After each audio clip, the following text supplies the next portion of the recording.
കവടിയാർ കൊട്ടാരത്തിലെ കവർച്ച അന്വേഷണത്തിന് പ്രത്യേക സംഘം. കവടിയാർ കൊട്ടാരത്തിലെ കവർച്ച അന്വേഷിക്കാൻ പ്രത്യേക സംഘം രൂപവത്കരിക്കും. കോടികൾ വിലയുള്ള പുരാതന സ്വർണ്ണാഭരണങ്ങൾ ഉൾപ്പെടെ കളവ് പോയതിനാലാണ് കേസ് പ്രത്യേക സംഘത്തിന് കൈമാറുന്നത്. നിലവിൽ പേരൂർക്കട പോലീസാണ് പ്രാഥമിക വിവരങ്ങൾ ശേഖരിക്കുന്നത്. അസിസ്റ്റന്റ് കമ്മീഷണർക്കാകും പ്രത്യേക സംഘത്തിന്റെ ചുമതല. ഈ ആഴ്ചയോടെ തന്നെ പ്രത്യേക അന്വേഷണ സംഘത്തിന് കേസ് കൈമാറിയേക്കും.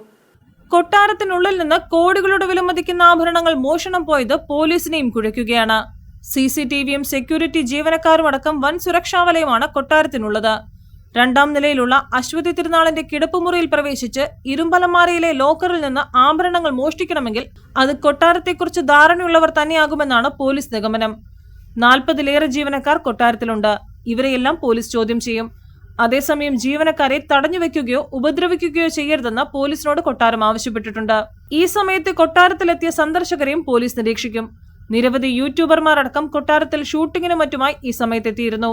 ഇവരെയും ചോദ്യം ചെയ്യുമെന്ന് പേരൂർക്കട പോലീസ് പറഞ്ഞു. അലമാരയുടെ ഒരു വശത്തെ ലോക്കറിൽ സൂക്ഷിച്ചിരുന്ന ആഭരണങ്ങൾ മാത്രമാണ് മോഷണം പോയത്. അലമാരയുടെ മറുവശത്തുള്ള അറയിലും ആഭരണങ്ങൾ ഉണ്ടായിരുന്നു. പലപ്പോഴായിട്ടാകും ഇത്രയും ആഭരണങ്ങൾ കവർന്നതെന്ന് പോലീസ് കരുതുന്നു. കൊട്ടാരത്തിൽ 4 കുടുംബങ്ങളാണ് താമസിക്കുന്നത്. ആഭരണങ്ങൾ നഷ്ടപ്പെട്ട വിവരം അറിയുന്നതിന് 10 ദിവസം മുമ്പ് വരെ അവ അവിടെ ഉണ്ടായിരുന്നുവെന്നാണ് പരാതിയിൽ പറയുന്നത്. മോഷണം നടന്നത് കഴിഞ്ഞ വർഷം ഒക്ടോബർ-നവംബർ മാസങ്ങൾക്കിടയിലാണെന്നാണ് പോലീസ് FIRലുള്ളത്.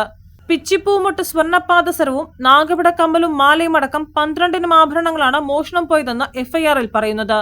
News desk ജനശബ്ദം.